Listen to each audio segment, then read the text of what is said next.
Hello there. Welcome back to my YouTube channel, My Noah Hyde Family. I'm trying to get back into a routine of regularly putting up a video. Have to be careful that I don't overestimate my capabilities and stamina, but I have had to change the way I do things a little bit. Now, I did my last video and I explained about how we have to adjust our life for certain reasons, and I'm continuing on a little bit in that theme today, and I'm talking about, aging with grace and dignity. Women of wisdom, I think we always reach a stage in our life where we say, you know what, enough's enough of that, done with that, finish with that, wrap it up, put it away, or discard, or not giving that airspace any more time. And they are wise decisions to be making, because there are things in our life, be they physical or emotional, that we need to part with at times. There's no necessity for us to continue with that. And what happens is sometimes we tend to unnecessarily hold on to that. I'm not going to say it's a crutch, but it's a familiar thing that we're used to having, but it no longer fulfills its needs at this present time. So again, I made myself a few little notes here. And I've learnt recently, jot things down, otherwise you won't remember it tomorrow, probably. When we have these bouts of genius, don't kid yourself, it'll be there tomorrow. Not always. If you can hear a little whingy sound in the background, it's Thomas, my very geriatric little fox terrier. Now, his little mate, Penny, is staying over at another house at the moment because she is being bred to another dog. So he's missing her. He has this sort of, it's like human dementia. She, wherever she goes, he follows her. If she goes for a drink of water, he goes for a drink of water. They lie down together, they sleep together. They've been together for quite some time, so they're bonded souls. So please excuse it. I had to put him out in the other room because he likes to climb up on my knee. So please forgive Thomas. So let's take a look. Aging with grace and dignity. Now, how do we get around this and how do we do it? Well, the first thing is don't complicate it. Don't set yourself a standard or goals that are going to be, and in your own heart, almost impossible to achieve. So you don't need to do that now. You're not 18. You don't have to start, building your life around dreams and aspirations. What you need to do now at this stage in your life is reflect on the wonderful things that you've done and the wonderful things you can continue to do, and the things that nourish your soul and your mind and your heart. So, aging with grace and dignity. Well, age affords us the right to self-govern our future choices we make. Now, that is very true. You're not a child any longer. You're not a young person. A lot of us get to an age where the children have flown the nest and, we've got some quite precious time that we can allow for ourselves and grandchildren or friends, interests, hobbies, etc. So you really at a stage where you self-govern your future, and that's a good place to be. The other thing is that aging enriches and increases our sense of humour. So there are things that we laugh at now that we probably wouldn't have years ago, or may not have felt or seen the humour in it. But now we're at a stage where we can also laugh at ourselves, and that's good. don't be afraid to laugh at yourself. You know, our loving Father, Hashem, has a sense of humour, I believe. So one of the things, he wouldn't have given us the ability to laugh if he didn't think we needed it. And so I say, laugh more often.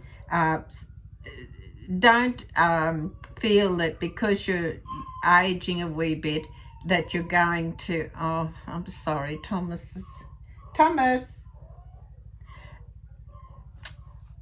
I'm sorry. I'm going to open the door and let him in. Here, Thomas. Come on, Thomas. Thomas. Come on. Come on. You can stay happy now. Be good. Be good. Mummy's talking. May have made a mistake. Oh no, he's right now. He's right. Sorry for that interruption. So, you know, we need to be aware of this newfound freedom we have. The next one I jotted down was aging increases our sense of humour, and I think we should also look at that. We can laugh at things that we wouldn't have laughed at before. I think I may have mentioned that. Never mind. The next thing is the art in and of aging. How do we age? Well, we just become more of the good things we've always been and done, and less of the things that may have not been the best choices. Wisdom comes with age. Experience that we've left behind us has taught us valuable lessons. So we can get a sense of accomplishment, a sense of achievement in the things that we've done. And we should. We should be grateful and be conscious of those things. Maintenance in aging. Well, there's lots of things we can do with maintenance in aging. Not just about the house, things you may have to adjust. I've talked, I think, about that before. Little things you may need to look at, you know, a rail in the shower, you know, a non-slip mat here and there, things that are just common sense. But also, there's another sort of maintenance also, and that is making time and space for you to do the things you really love. You may have had a hobby that you only got brief moments at doing throughout life, but now you can spend more time doing that pleasurable thing, be it you know, an art, a craft, a trade. Maybe you like fiddling with woods or whatever it is. You've all no doubt got some little secret love in the back of your mind that you like doing. Do it. Or take up a hobby. You know, take up pottery, something like that, whatever you fancy, but you need to nourish and enrich your emotions and your body. And that comes about by putting aside time just to do stuff for me. And most people don't ever be ashamed of doing that.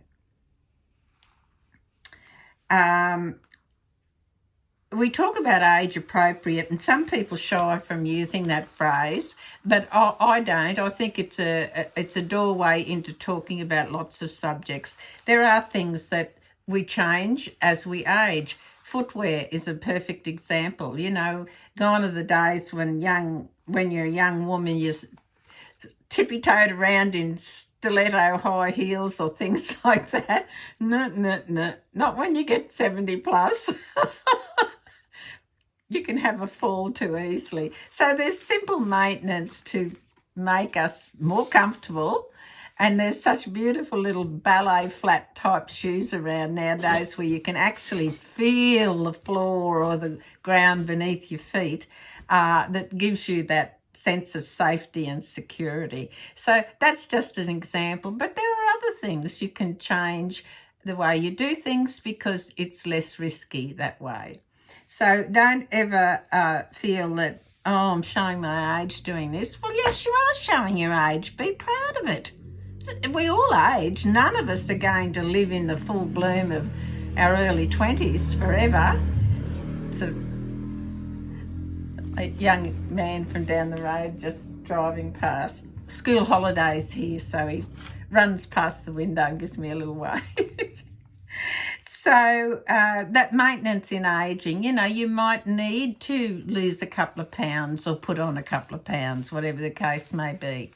So be careful. You know, don't leave things around that may cause you to slip, trip or fall.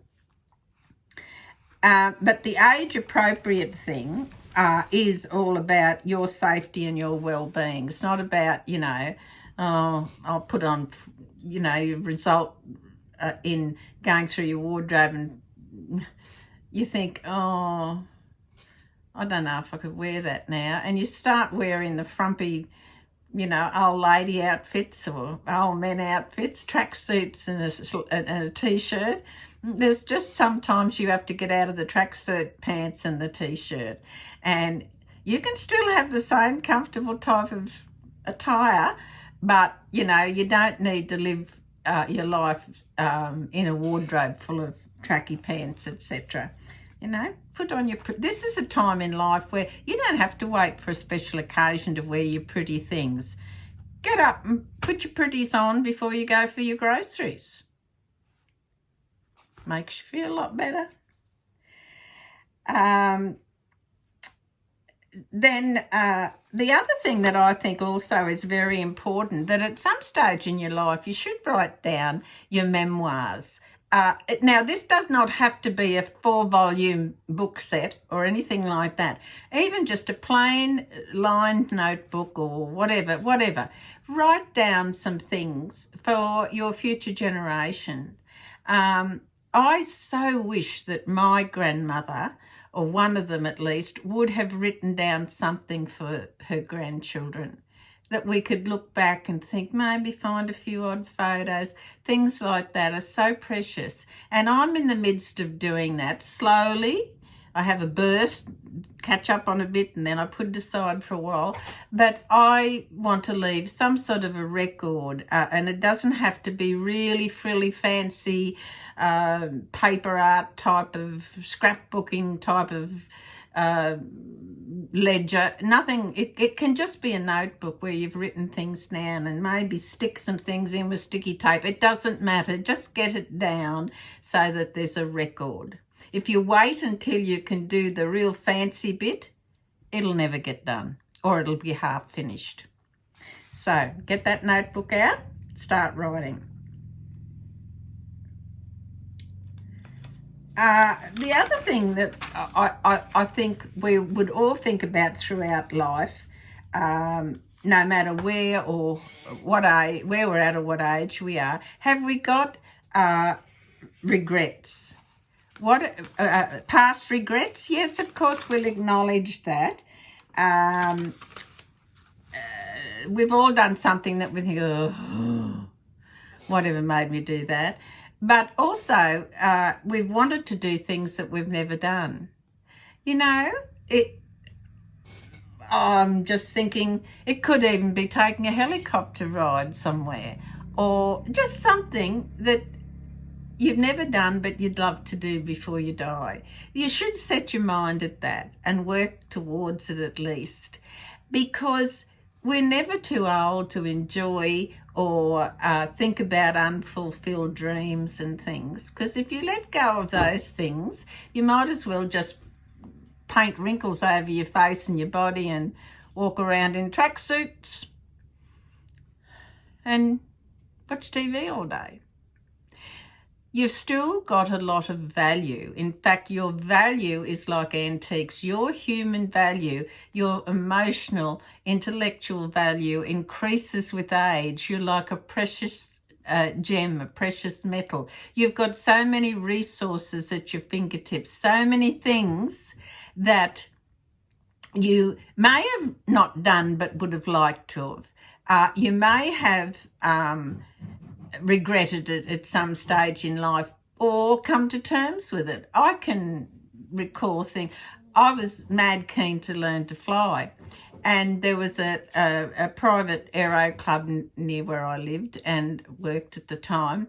And so I started taking flying lessons. Loved it, loved it, loved it. It was the most wonderful thing. But then I had to shift for work. And that would have meant I had to buy a car. I couldn't afford the flying lessons were rather much in those days as a car payment would have been each month. So I had to look at, I can't not have a car now. So I had to give up the flying lessons. You know what? I did and ah about it. I knew I had to have money. I knew that I couldn't have those two things, but the car was a necessity. The flying, although it was a cherished feeling and outlet for me, I knew down the track maybe I'll finish it off. Well, I didn't finish it off. There were moments, I guess, I regretted it a bit, but then they were short-lived. It was an experience I would not have missed for the world. I see a plane fly over or something like that, you still get a little tickle in your heart and you think, oh. But I enjoyed every moment of it, and it just wasn't to be for a lifetime hobby, I suppose, or task. So now I also wanted to just mention that I have, before I end this video, I actually had started, this is prior to the heart valve, another channel just for teaching kids how to draw. Now, that had to fall flat after 3 videos because I wasn't maintaining anything. I just couldn't keep it up. What I'm thinking of doing is transferring those 3 videos over into this channel, My Noah Hyde Family, and you can still watch them, and I might still then put up a few videos about, teaching grandkids how to draw. My other channel too is under the name of Kit Seaton, because that's how I sign my art. You try signing Christina Seaton Thompson on a tiny piece of artwork. Too hard, too long. So the art stuff is always under the name of Kit, K-I-T, Seaton. So I will do that at some stage, or well, actually I'll get my grandson to transfer those over onto this channel, and you can watch them and do what you like with them, share them if you want to. But in the meantime, thank you all so much to the wonderful people out there who have done written comments and emails. I get lots of emails, and I thank everyone. I try to answer every comment and email. If I haven't, if I've missed some, I apologise. It's not by intent. And I am very grateful. I really appreciate the kind comments and emails I get. It gladdens my heart and gives me strength and enthusiasm to continue on post heart surgery. So that's it for today. I will wrap it up. But in the meantime, I want you all to please take care. If you're heading into older years, learn to laugh at yourself. Don't lose your sense of humour.